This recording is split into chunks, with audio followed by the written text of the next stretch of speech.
अब पढ़ते हैं मनुष्य। 140 कहाँ गए? 146 है ना? एक सेकंड, वो स्लाइड चेंज हो गई हमारी।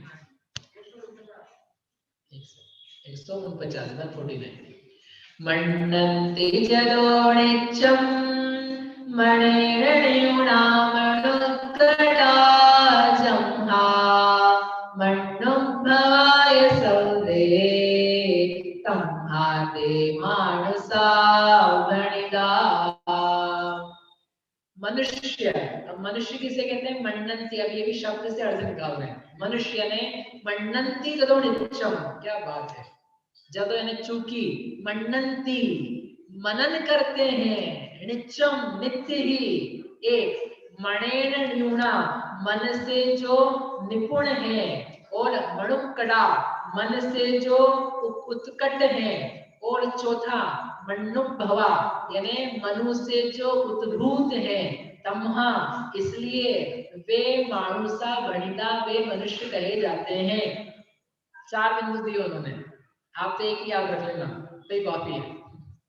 मन्नंती जदो नित्यम, ये सबसे महत्वपूर्ण बात है मनुष्य के लिए। मनुष्य किसे कहते हैं? मन्नंती मनन करते हैं, नित्यम नित्य ही, निरंतर लगातार जो मनन करते हैं। किस बात का मनन करते हैं? मरने जाऊं। बुरा किसको मनन नहीं बोलते हैं? भला क्या है, बुरा क्या है, देव क्या है, कुदेव क्या है, हितकारी क्या है, अहितकारी क्या है, भक्ष्य अभक्ष्य, तत्व अतत्व, गुरु अगुरु, दान कुदान, करने लायक नहीं करने लायक, कर्तव्य अकर्तव्य, इसका जो निरंतर विचार करते रहते हैं, उन मननशील जीवों को बोलते हैं मनुष्य। अब इसके ऊपर व्याख्यान करो ना, 1 घंटा लगेगा, अपने को व्याख्यान नहीं करना, समझना है बस। जिसकी परिणति में मन पाया जाता है, क्योंकि मननशील है वे, संगी पंचेंद्रिय है। संगी पंचेंद्रिय बनने की प्रधानता है कि मन का सबसे अच्छा प्रयोग कौन करता है? चारों गतियों में से मनुष्य करता है, तब तो मोक्ष में जाता है।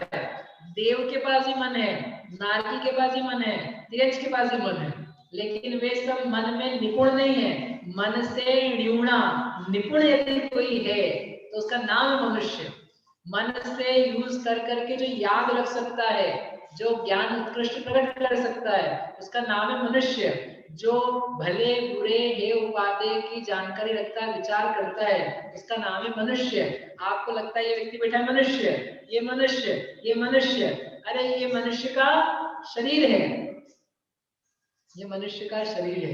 मनुष्य के शरीर को मनुष्य गति नहीं कहते हैं, स्नेहनिधि दुर्ग, नहीं तो अपन क्या देखेंगे?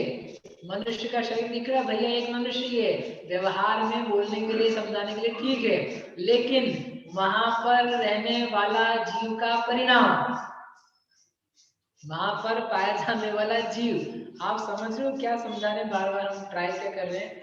आपको साथ ही साथ भेद ज्ञान चालू हो सकता है। दिखने वाला है शरीर और उसको गति नहीं बोल रहे हैं, दिखने वाला है आंख कान नाक मुंह चेहरा, उसको गति नहीं बोल रहे हैं।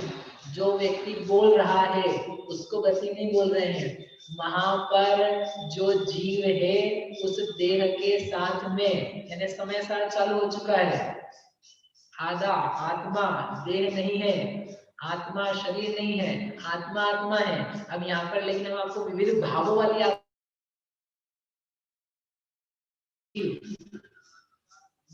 देख सको तो देखो, आत्मा का परिणाम गति है, आत्मा का शरीर गति नहीं है। मैं 10 बार कह चुका हूँ ये बात, इसलिए कह चुका हूँ कि अभी भी आंखें बंद करके पूछूंगा देखो मनुष्य गति, तो क्या दिखेगा आपको? ये शरीर, शरीर देखोगे तो बेटा तुम अरिहंत तक को नहीं देख पाओगे, अरिहंत का दर्शन भी नहीं हो पाएगा। आत्मा का तो दूर की बात है, सिद्धे का तो अलग ही चीज हो गई, लेकिन अरिहंत तक का नहीं हो पाएगा। इसलिए गति मार्गणा को देखने के लिए आपको गति भाव में पहुंचना होगा। इसलिए आचार्य देव ने जो परिभाषाएं बनाई हैं वो भाव परक हैं, वे देह क्षेत्र परक नहीं है। समझ में आ रहा है? बहुत महत्वपूर्ण है ये बात।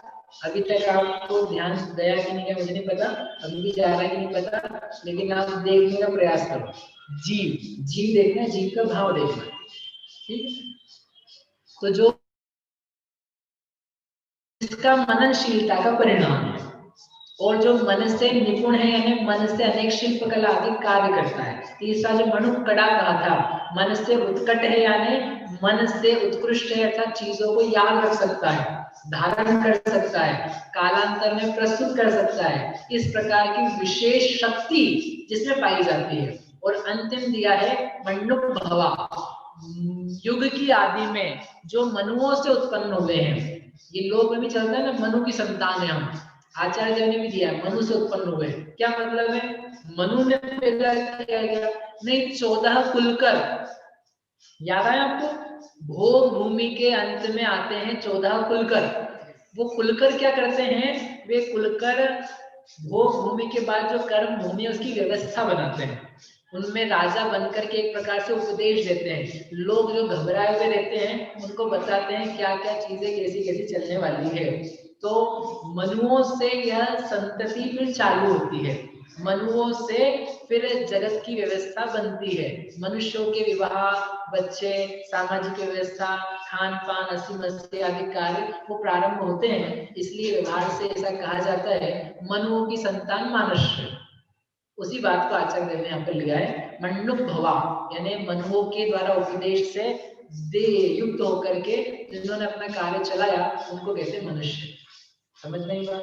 ऐसे भावों से जो युक्त हैं उनका नाम है मनुष्य, उसे मनुष्य कहते हैं। और यदि अपन परिभाषा से देखें अकेली तो मनुष्य गति नामकरण के उदय से जो जीव की अवस्था विशेष है उसका नाम है मनुष्य गति। अब इनके प्रकार बताने हैं, यहाँ तक समझ में आया आप लोगों को? अरे हाँ तो बोलो, आया समझ में? अब इसके आगे देवगति है, देवगति के पहले उनको भेद बताने हैं। बोलो प्रश्न क्या है? हाँ, आइडियल मनुष्य का बताया है। इनका एक कहना है ये तो एक आइडियल मनुष्य, आदर्श मनुष्य ऐसा होता है, हर मनुष्य ऐसा होता है। कम से कम जो जो जीव दिख रहे हैं आपको, मैं इस रास्ते में जाऊं कि इस रास्ते पे जाऊं। 10वीं के बाद आपने 11वीं में सब्जेक्ट लिया तो आप मननशील होकर के लिया कि नहीं लिया? आप शिल्प कला, लिखाई कला, गाड़ी चलाने की कला, बोलने की कला, उसमें आपकी निपुणता है कि नहीं? आप चीजें याद रखते हो कि नहीं? आप उन्हीं मनुष्यों की संतति में हो कि नहीं? तो हर चीज के बारे में पूर्णता हो जाएगी कुछ वो नहीं, लेकिन आप मननशील हो, आप सही गलत के निर्णय में विचारशील रहते हो। अब फिर भी आपका प्रश्न है कि तत्व तो तत्व आपको जो समझ में आता है उसके बारे में सोचते हो, लेकिन आप अपनी बुद्धि को विशाल करो और विस्तृत रूप से, व्यापक रूप से, त्रैकालिक रूप से देखो तो आपको तत्व का विचार होना चालू हो सकता है। वो हो जाएगा तो आप और अच्छे मनुष्य बन जाओगे। लेकिन इस गाथा से अपने को समझ में आना चाहिए कि यदि हम मननशील नहीं हो पा रहे हैं, हम बस देखा देखी चीजों को कर रहे हैं, किसी ने बोला ये खरीदना, खरीद लिया, किसी सेलिब्रिटी ने दिखाया कि देखो हम पी रहे हैं तुम भी पियो, तो आपने कहा बढ़िया भैया वो पी रहा है अपन भी पी रहे हैं, तो तुमने अपनी मननशीलता को क्या कर दिया है? ताक पे रख दिया, सब भूल गए। कपड़े पहने किसी ने फटे टूटे, तुमने कहा भैया वो पहन रहा है हम भी पहन रहे हैं, तुम्हारी मननशीलता पानी में गई। 100 लोग जाकर के वहां खड़े होकर खा रहे हैं, आपने कहा हम भी खाएंगे, क्यों कर रहे हैं? तुमने अपनी मननशीलता को त्याग दिया। वो कर रहा है इसलिए मुझे करना है। तो आप में बुद्धि विवेक है कि नहीं? बच्चे आगे बोलते हैं भैया सभी जाकर के रात्रि भोजन, आलू प्याज बाजार का खाना, मांसाहार खाना, पाइसा खाना सभी कर रहे हैं, तो सभी कर रहे हैं वो काम तुमको करना है। यदि तुम्हारा निर्णय है, मैं सहमत हो जाऊंगा एक पल में, ये एक तर्क ध्यान रखना, सभी कर रहे हैं इसलिए मुझे करना है, ठीक है? तर्क एक्सेप्ट है? तो चलो चलते हैं आपके साथ। सभी लोग यानी बहुत सारे लोग सरकारी स्कूल में पढ़ रहे हैं और चलो अब आपको क्या करना पड़ेगा? स्कूल छोड़ना पड़ेगा। सभी लोग, बहुत सारे लोग क्या कर रहे हैं? कॉमर्स पढ़ रहे हैं, चलो आपको क्या करना पड़ेगा? कॉमर्स। आप IIT नहीं कर सकते हो। बहुत सारे लोग प्यूनगिरी कर रहे हैं, अब आप मैनेजर नहीं बन सकते हो। बहुत सारे लोग भ्रष्टाचार, अन्याय सब पाप कर रहे हैं, अब क्या करना पड़ेगा, आपको भी करना पड़ेगा। ये कोई तर्क है, ये कोई बात है कि इतने सारे लोग कर रहे हैं, इतने सारे लोग कर रहे हैं, इतने सारे लोग क्या कर रहे हैं, इट इज नॉट इम्पोर्टेंट। महत्वपूर्ण ये है, महत्वपूर्ण ये है सही गलत क्या है और आप क्या कर रहे हो। लोग क्या कर रहे हैं इसका निर्णय करने जाओगे तो तुम्हारा ब्याह नहीं हो पाएगा, तुम्हारे बच्चे नहीं हो सकते हैं, तुम्हारा घर नहीं चल सकता है, तुम्हारी नौकरी नहीं हो सकती है, आपके घर की व्यवस्था नहीं हो सकती है।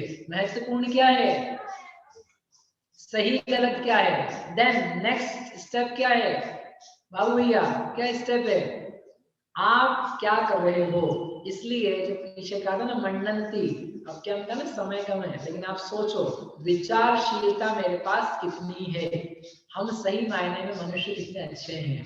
ठीक है, 2 बातें पढ़नी है अपने को।